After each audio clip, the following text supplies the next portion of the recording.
están?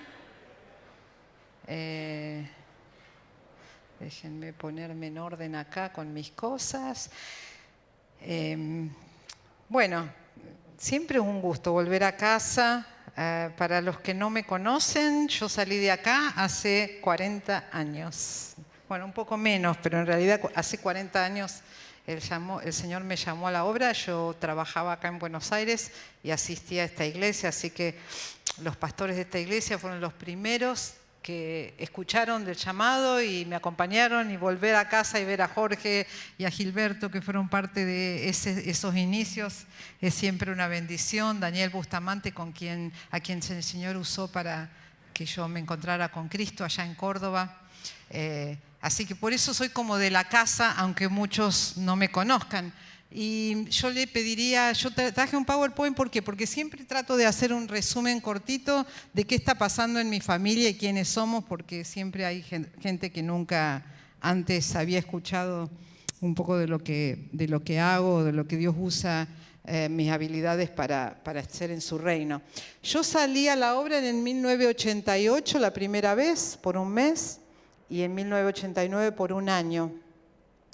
Y creí que la tenía clara, que como soy médica iba a estar trabajando como médica misionera en Haití, y es ahí a donde fui por sugerencia de Bill Kennedy, que había conocido una enfermera allá que necesitaban médicos. Pero realmente lo que yo veo es que el llamado, yo te puedo ir diciendo que vayas pasando la próxima, o no hay un remoto. Entonces, siempre digo que esto es un llamado dinámico, que uno no se imagina lo que Dios va a hacer cuando da el primer paso, ¿no? Un poco de lo que vamos a hablar hoy también. Así que miren, salí sola. Salí sola y esta es mi familia hoy. No les voy a ir contando quién es quién porque el tiempo apremia, pero allá adopté una hija siendo soltera que también trajo sus olas por acá, y después mi marido, quien es hoy mi marido, había adoptado dos, y después vinieron dos hijos biológicos, y después vinieron los nietos. Nuestra nieta mayor tiene 16 años, que es la hija de Gerlín, que tiene 5 hijos, una adoptada también de Haití. Y bueno, esa es la familia nuestra. Y si vamos a la siguiente, yo estaba en Haití, ahí trabajando en una clínica, empiezo a ver que muchas de las enfermedades que estoy viendo son enfermedades prevenibles, y empiezo a buscar herramientas para trabajar dentro de la comunidad para que esas enfermedades no ocurran. Entonces, ahí empezamos a trabajar con una organización que se llama Embajadores Médicos Internacionales, y lo que empezamos a hacer en Haití, que era el trabajo de desarrollo comunitario, empezó a crecer hacia el Caribe, Cuba y República Dominicana, la siguiente. Y entonces, después, cuando los años iban pasando, se extendió a América del Sur, y en América del Sur empecé a aprender cómo trabajar con culturas orales, que aprenden mejor con la oralidad que la cultura de libros. No solo aquellos que no saben leer y escribir son de cultura oral. Hoy tenemos un regreso a la cultura oral con toda la nueva generación que aprende por videos y con herramientas de la oralización. Así que mucho para aprender. Ahí empezamos a trabajar con el pueblo guaraní en misiones a través de una misionera guaraní de tercera generación de creyentes que se mudó de Bolivia a la provincia de Misiones, a esta comunidad que se llama Guapoy Potí, donde no habían sido expuestos al Evangelio. Y se imaginan mucha brujería, mucho animismo, y ustedes fueron parte de eso en muchas áreas, pero el año pasado apareció por acá una mujer que tenía un hijito con un problema cardíaco, ¿se acuerdan? Y ayudaron muchísimo para poder asistirla porque estaba solita, internada en el hospital con su bebé, y yo sé que la iglesia le ministró. Ella me escribió hace poco, el chico está súper bien. Y entonces, del Caribe a América del Sur con pueblos originarios, y ese un poco el equipo entero. Tenemos gente en Colombia, en Venezuela, en Bolivia, en Brasil, en República Dominicana, en Cuba.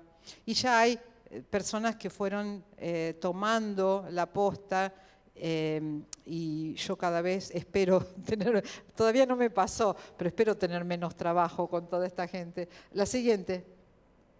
Y del desarrollo comunitario empecé a enfocarme mucho en la parte de desastres, el liderazgo en desastres, estuve haciendo una maestría sobre eso y empezó a surgir el tema de la trata de personas, que para mí era nuevo, y empecé a aprender mucho y cuáles son precursores de la trata. Uno muy grande es el abuso sexual infantil y había que formar materiales, formar iglesias. Estos son libros que producimos en 7 idiomas diferentes.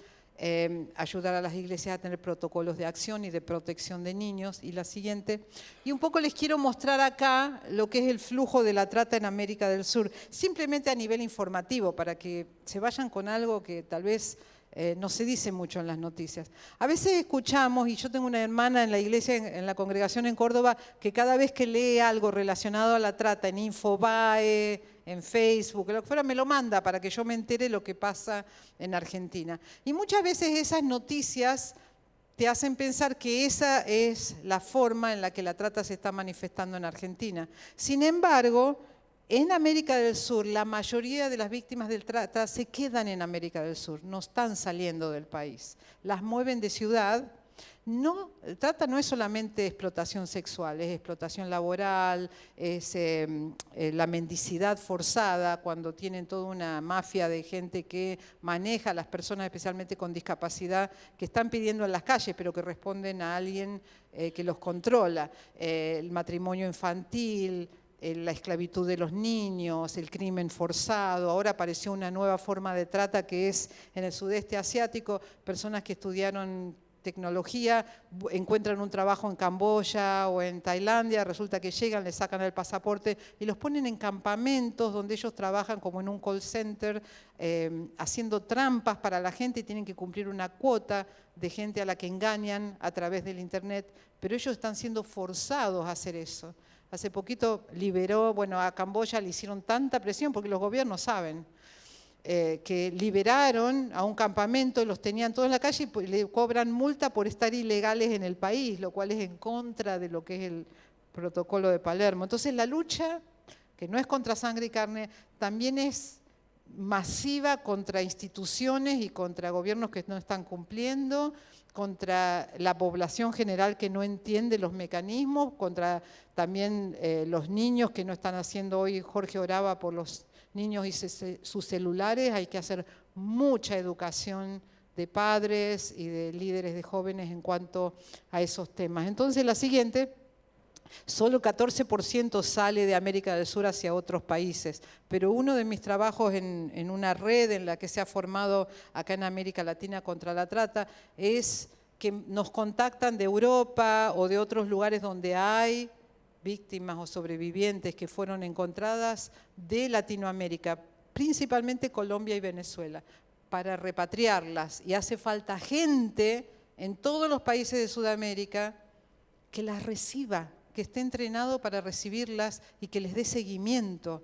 Y faltan personas comprometidas a eso.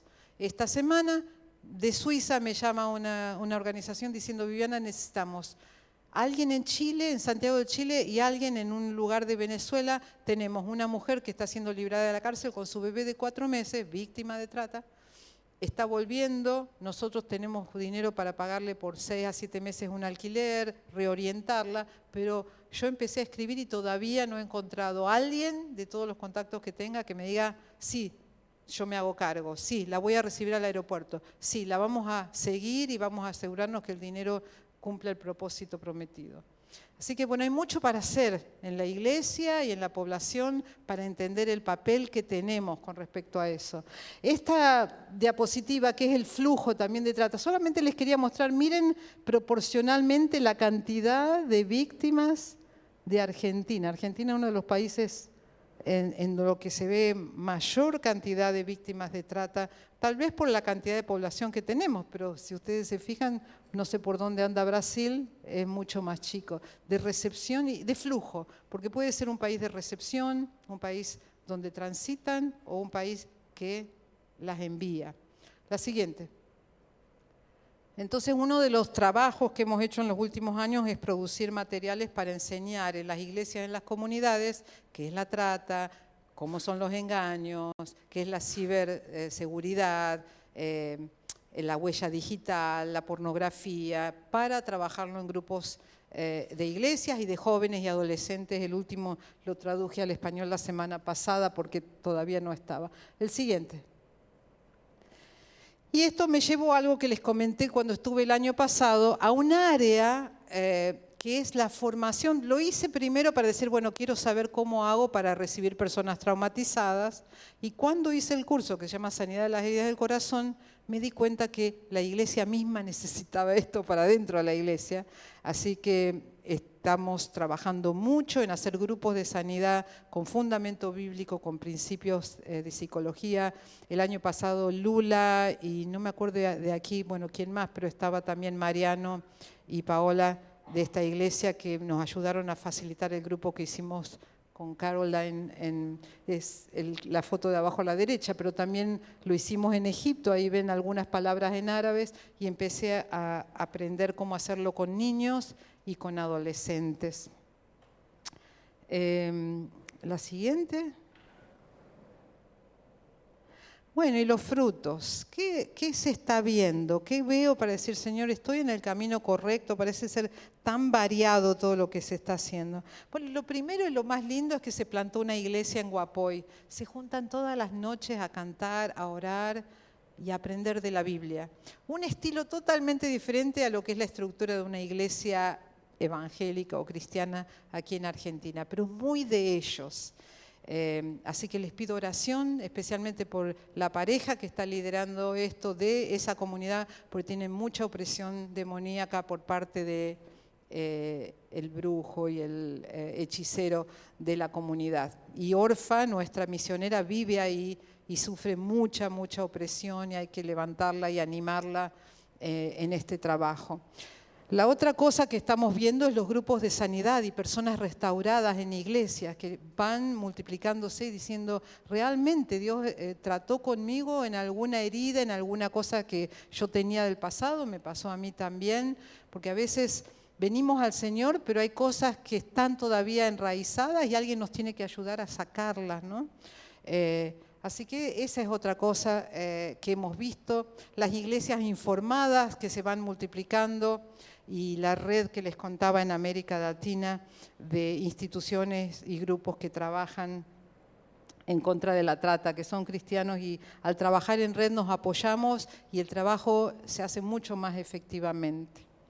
Bueno, y hasta ahí el informe de qué estamos haciendo. Ahora vamos a pasar a la siguiente porque les quiero contar que lo que Dios me trajo para compartir con ustedes es dos historias entretejidas. Esta semana estaba en un congreso de mujeres y Christian Hoft, que es el presidente de Asiera, habló de Rahab y de Ruth y de Zaqueo. Pero me quedé enganchada con la historia de Rahab. Y fui al lugar donde estábamos parando y empecé a investigar un poquitito más esta imagen de esta mujer que significó tanto en esta historia que les voy a leer. Les voy a contar, un poco abuelo de pájaro, los primeros 6 capítulos del libro de Josué. Así que estén atentos porque realmente hay elementos que voy a ir contando de la historia, porque si les leo los 6 capítulos son 20 minutos solamente leerlos. Y después hay algunos elementos que quería enfatizar. Para aquellos que no se acuerdan muy bien de la historia, el pueblo judío o el pueblo hebreo había estado 40 años en el desierto, había estado con Moisés esos 40 años que los lideró, los enseñó, les puso los puntos sobre las íes, les contó lo que Dios quería. Y ahora empieza el libro diciendo, y cuando Moisés murió, Dios le dice a Josué, que era su sucesor, varias cosas, ¿no? Él empieza diciéndole la visión, prepárense porque es hora de entrar a la tierra prometida. Y si algunos del capítulo 1 les pregunto, ¿qué se acuerdan de Josué 1? ¿Qué se acuerdan? Esfuérzate y sé valiente. Dios lo anima y le dice, mira, viene un tiempo donde van a empezar a pasar cosas, yo lo único que te digo es que te esfuerces, que seas valiente, y le dice que preste atención a todo lo que había sido escrito en el libro que Moisés había preparado con todas las leyes de Dios, que las medite y que las cumple, que si él cumplía, él iba a ser efectivo en el trabajo y todo lo que hiciera le iba a ir bien. O sea que Dios le da una inyección de ánimo, pero también hace otras cosas que después las vamos a estar viendo. Entonces, con todo eso, bueno, estaban todavía del otro lado del río Jordán. Y entonces Josué le dice a 2 tribus y media que habían quedado del lado este, bueno, ustedes van a venir con nosotros a pelear, después se volverán a donde les tocó a ustedes la tierra prometida, pero ustedes, los hombres, van a venir con nosotros. Y los hombres le repiten, sí, vamos a ir con vos y te vamos a obedecer, solo te pedimos que seas fuerte y valiente, ellos le dicen, ¿no? Y ahí termina el capítulo 1. Y de pronto hay un paréntesis. Y cuenta en el capítulo 2 que Josué manda a 2 espías a explorar la tierra, especialmente a la ciudad fortificada de Jericó. No era una ciudad muy grande, pero tenía una buena pared gruesa. Hay muchas investigaciones arqueológicas de ese Jericó que comprueban lo que dice el texto bíblico. Es muy interesante ver lo que pasa. Entonces dice que los 2 espías llegaron de noche y se albergaron en la casa de una mujer prostituta que se llamaba Rahab. Y interesante, yo digo, ¿cómo hacían en esa época para enterarse? Porque dice que el rey se enteró que había 2 espías hebreos. A mí me mató eso. Ahora, después que les cuente la historia voy a ir un poquito más a fondo. Pero el rey se enteró que había 2 espías hebreos. Entonces llegan a la casa de Rahab y Rahab dice, bueno, sacá a los hombres que vinieron, pues son espías, están acá en Jericó para invadirnos después. Y ella dice, hubo 2 hombres, sí, pero se fueron antes del anochecer y ya se debe haber ido a la ciudad. Yo les digo que si ustedes van se apuran, los van a encontrar. Entonces el rey se va, los guardas salen de la ciudad, cierran las puertas de la ciudad. Cierran las puertas de la ciudad cuando los guardias salen para asegurarse que si todavía estaban adentro, no salieran. Pero ella los había escondido en el techo donde estaba secando el lino. Y entonces antes que ellos se durmieran, ella va arriba y les dice, miren, yo he escuchado, se han escuchado las noticias de que Dios está con ustedes. Sabemos que cruzaron el Mar Rojo. Nos enteramos de cómo conquistaron a los reyes ahora recientemente, y estamos muertos de miedo, Por eso yo sé que el Señor su Dios está con ustedes y que Él es Dios de dioses, arriba en el cielo y abajo en la tierra.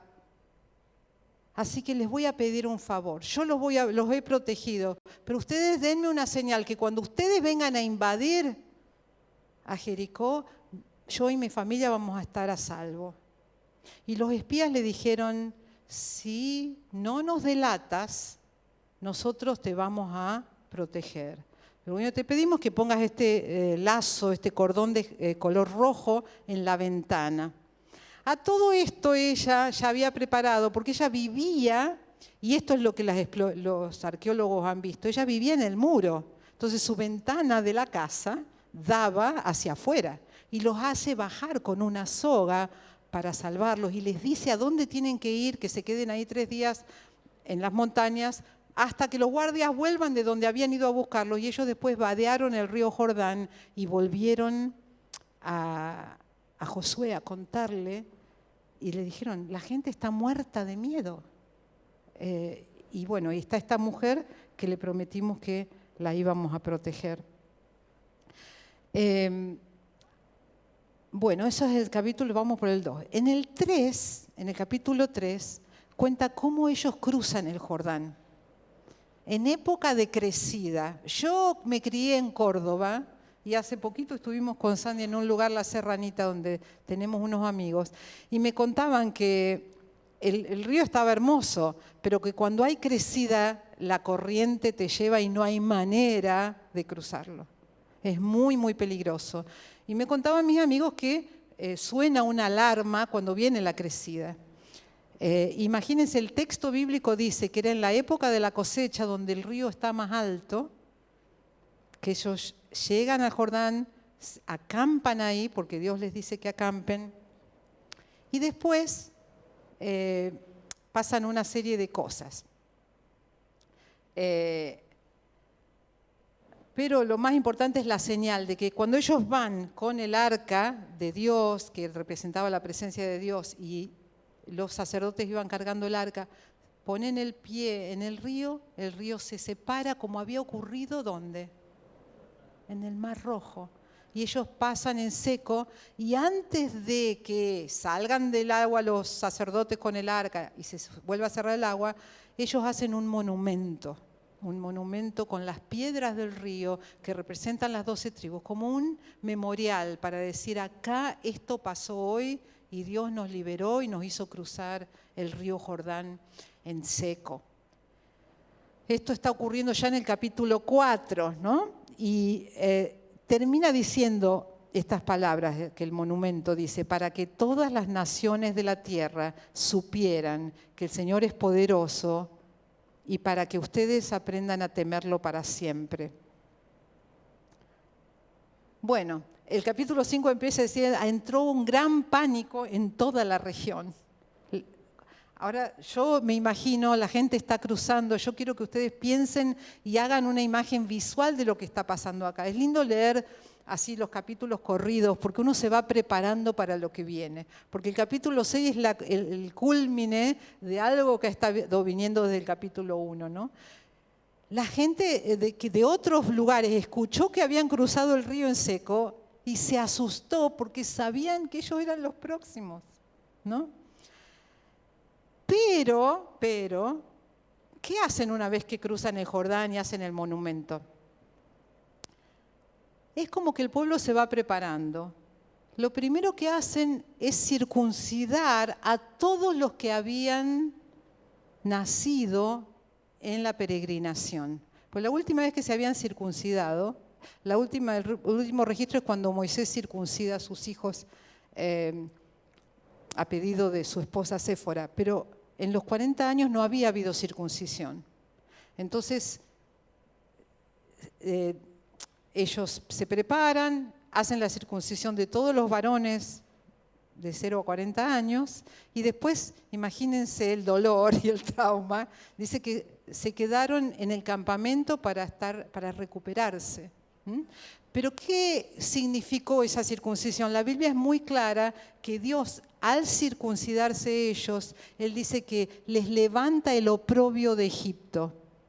Interesante que ese evento de consagración ayuda para que ellos empiecen a vivir libres. 40 años les tomó entender lo que significaba la libertad. Para mí es muy importante porque Dios los rescata, pero ellos no son libres durante los 40 años. Hay muchas cosas que pasan que muestran que todavía no eran totalmente libres, aunque Dios les había dado la promesa y ellos pertenecían a Dios, pero aquí es como que Él reafirma la libertad de ellos con la circuncisión.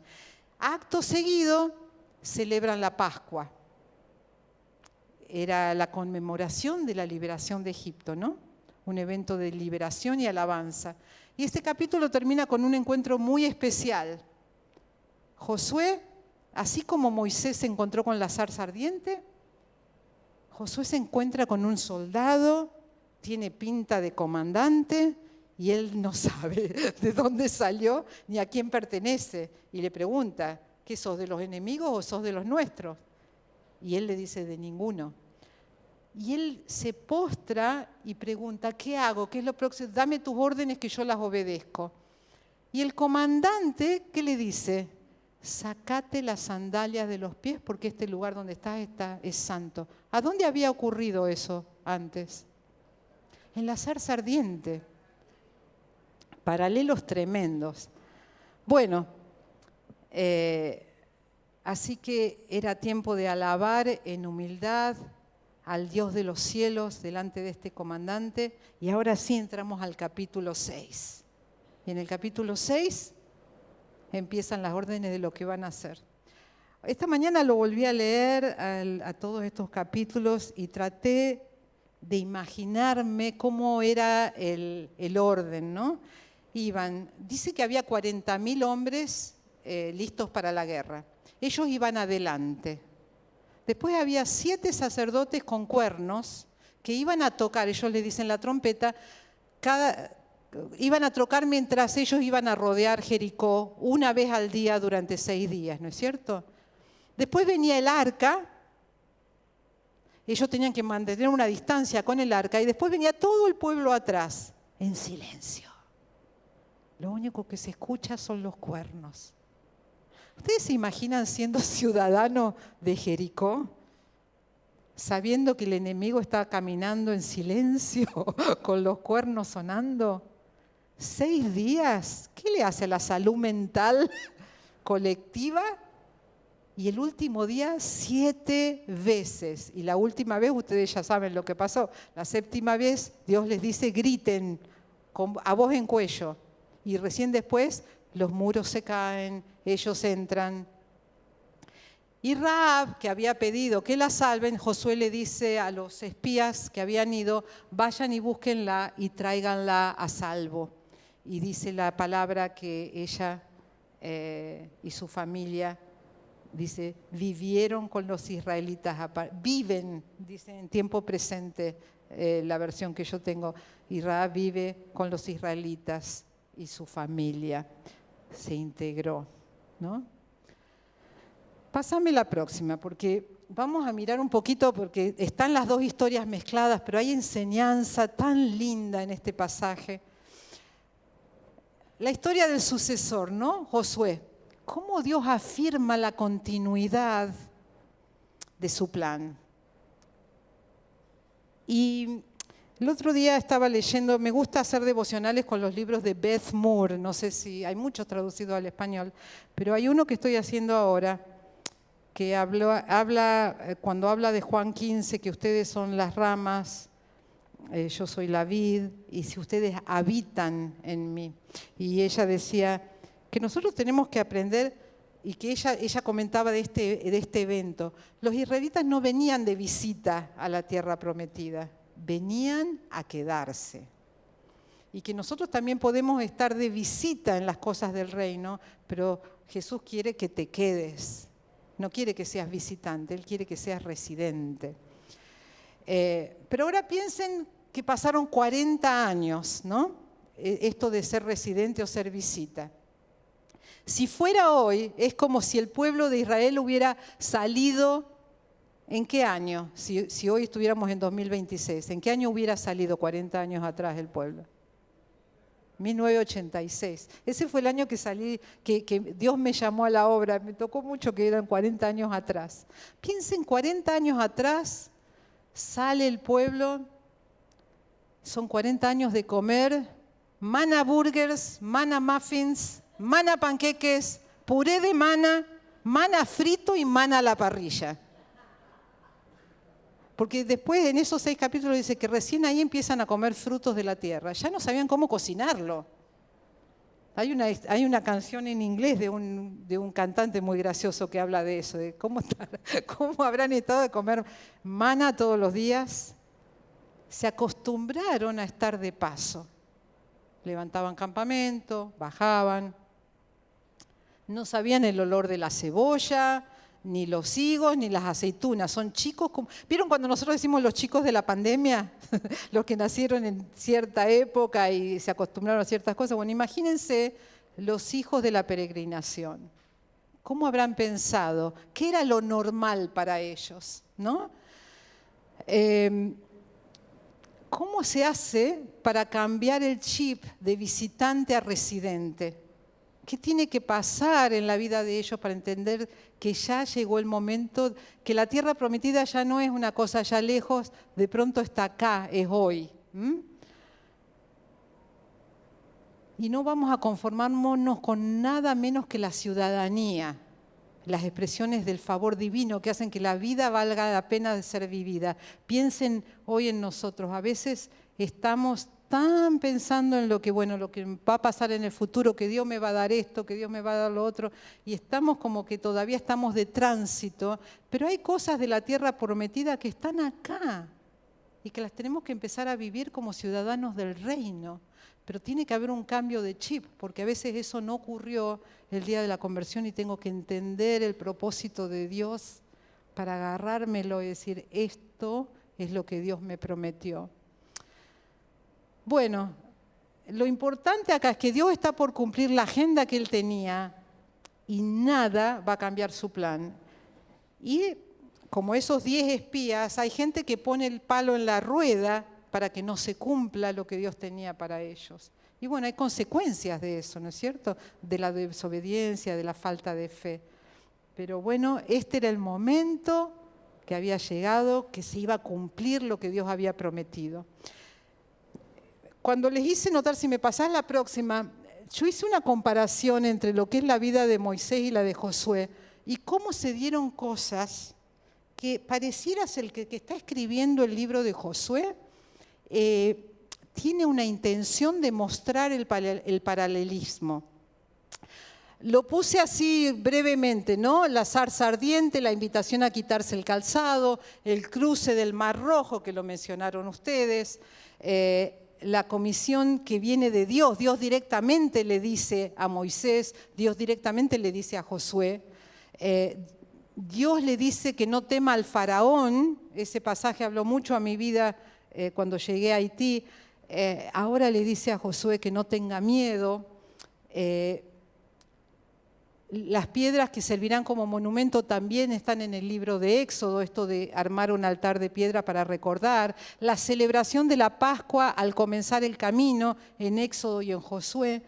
La renovación de su compromiso con la circuncisión pasa en las dos historias. Yo les pregunto, ¿por qué les parece que hay esta repetición?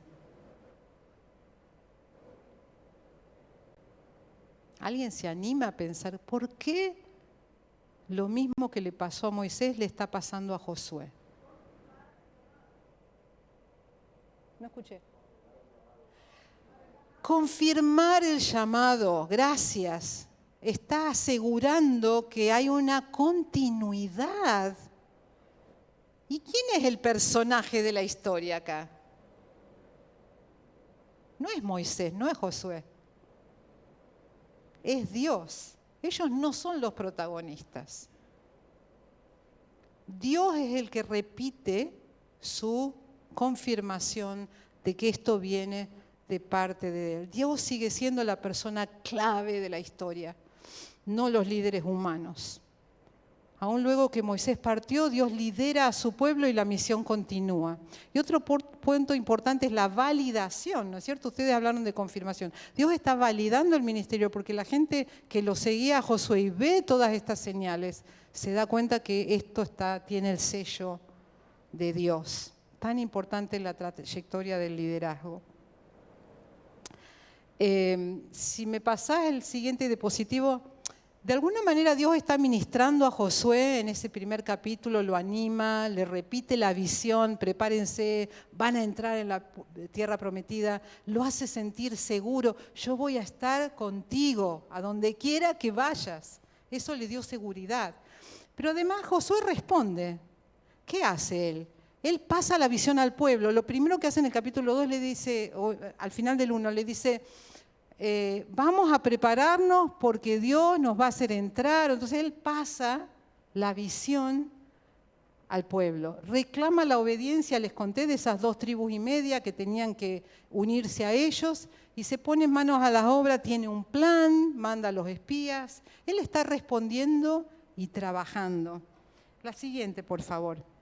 Quiero pasar a Rahab un poquito porque hay una chance imposible de salvarse. Esta mujer tenía todo en contra. Saben que yo Sandy y yo íbamos a una iglesia en Haití donde el pastor prácticamente todos los domingos hablaba de cómo Rahab cambió su destino.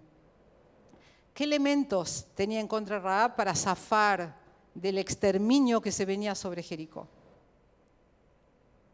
Era cananea. Era de Jericó. ¿Qué más? ¿Cómo la clasifica la Biblia? Era prostituta. Bueno, hay unas cuestiones ahí que algunos estudiosos dicen, bueno, la palabra que se usa, que se llama Zona o Soná en hebreo, podría ser que era la dueña de un motel y que los pasajeros venían ahí a quedarse. O sea que hay discusión si la palabra significa prostituta. Tradicionalmente se la consideró una persona que trabajaba en la prostitución. Eso también le jugaba en contra. Y estaba del lado equivocado de la historia, no estaba del lado de los ganadores. Y sin embargo, Dios ya estaba escribiendo otra historia. Pásame la siguiente, por favor. ¿Qué elementos vemos en la historia de Rahab que la salvaron? Ella dice, al principio, cuando habla con los espías, hemos escuchado, hemos tenido noticia de lo que les pasó a ustedes. Estaba informada, sabía la realidad. Discernió, este es un tiempo donde yo estoy del lado de los perdedores. Y cuando ve a los espías, en lugar de asustarse más, ella ve una oportunidad. Cómo la actitud hacia las dificultades cambia el destino de una persona. Y reconoció quién era Dios. Dicen que la declaración de fe de ella, que conozca que hay un Dios sobre todos los dioses, el Señor su Dios está sobre los cielos y en la tierra, la usaba después el pueblo de Israel como una declaración de fe. Ella declara su fe. Seguime con la siguiente, por favor. Pide ayuda. Se arriesga, porque había escondido a estos hombres arriba, los larga por una soga, o sea, realmente tomó el riesgo. No pierde el tiempo, coloca de inmediato, dice que no quiero pasar mucho tiempo, pero hay mucho significado teológico, que es un cordón rojo y el equivalente de la sangre de Cristo. Bueno, hay mucho paralelismo que después les voy a mostrar entre Josué y Jesús. Y ella se arriesgó, no perdió el tiempo, y se integra, dice en el capítulo 6, el versículo 25, a la vida de Israel inmediatamente que es salvada. Y ustedes saben que en la genealogía de Jesús, en el libro de Mateo, Rahab aparece como la madre de Boaz. A ver, los que estudian historia bíblica, ¿quién era Boaz? ¿Con quién se casó Boaz? Con Ruth. Boaz, vos, perdón. Se casa con Ruth. ¿Y quién eran ellos dos? ¿Bisabuelos de quién? De David. Y bueno, y después sigue hasta que llegamos a Jesús. Rahab pensaba que estaba tratando de salvar su vida, pero Dios estaba haciendo mucho más. Dios estaba redimiendo su historia, incorporándola a su pueblo y colocándola en la historia del Mesías. Y siglos después, de su linaje nacería Jesús. Y Jesús vino precisamente para esto, para redimir historias que parecen imposibles. Quiero mostrarles esta comparación, si me pasás la siguiente, ya casi termino. Saben que la palabra Josué y Jesús en hebreo se pronuncia Yeshua, es el mismo nombre. Y así como les mostré el paralelismo entre Josué y Moisés, hay un paralelismo entre Josué y Jesús que no se puede obviar. Primero que Josué conduce al pueblo a la tierra prometida y Jesús nos conduce a nuestra salvación, a lo que Dios prometió para nosotros. Josué derribó Jericó. Jesús derribó el poder del pecado sobre nosotros. Josué trae juicio sobre una ciudad. Jesús trae salvación a los que creen. Josué rescata a Rahab y Jesús rescata a los pecadores. Y hay ciertos desafíos que surgen de estas dos historias, ¿no? Cómo Dios levanta a Josué y cómo Dios redime la historia de Rahab. No sé si querés pasar, ahí está. No se ven los dibujitos, no importa. Primero, como líderes, estamos obedeciendo como Josué, aunque el desafío parezca demasiado grande. Estamos viendo a las Rahabs que Dios quiere rescatar a nuestro alrededor. Estamos creyendo que Dios puede redimir historias que parecen imposibles. Y quiero terminar con la conclusión. ¿Quién puede decir que su historia está fuera de la gracia de Dios para cumplir su plan en el mundo? Anoche estaba hablando con un viejo amigo que siente que su vida está muy, muy, muy lejos de Jesús. ¿Quién puede decir que la gracia no va a alcanzar a mi hijo que vive lejos del Señor, a este hermoso amigo que tengo que está lejos hoy? Nadie está lejos de la gracia de Dios. Eso Él lo promete. No importa tu vida, Él reescribe tu historia. Y cuán grande es la visión que tengo del Dios de la historia que forma líderes y rescata imposibles. Una mujer que estaba en una ciudad condenada termina en el árbol genealógico del Mesías. Y tal vez vos sentís que tu historia está marcada por errores, heridas o decisiones equivocadas. Rahab también tenía todo eso. Pero cuando reconoció quién era Dios y respondió con fe, su historia cambió para siempre. Y el mismo Dios que redimió la historia de Rahab puede redimir tu historia hoy. Dios levanta a Josué y rescata a Rahab y nos ofrece hoy la misma gracia. Así que quiero terminar orando con ustedes, porque no sé en qué situación estás. Tal vez sos cristiano de hace muchos años, que necesitas también perdón y gracia. Tal vez sos un líder que necesita ser levantado, animado. Y tal vez sos una persona que está viviendo con cargas y marcas del pasado. Donde estés, la gracia de Dios te alcanza y cambia tu historia, no importa dónde estés. Así que vamos a orar. Te pido que cierres tus ojos en señal de reverencia y para enfocarte. Yo soy de las que se distraen muchísimo durante el tiempo de oración. Y quiero que hables con el Señor y recibas su gracia. Le pidas ayuda, le pidas perdón, le pidas ser animado donde estés. Y recibas su gracia, la gracia que alcanzó a Rahab, la gracia que levantó a un Josué y que finalmente cumplió con la agenda que él tenía.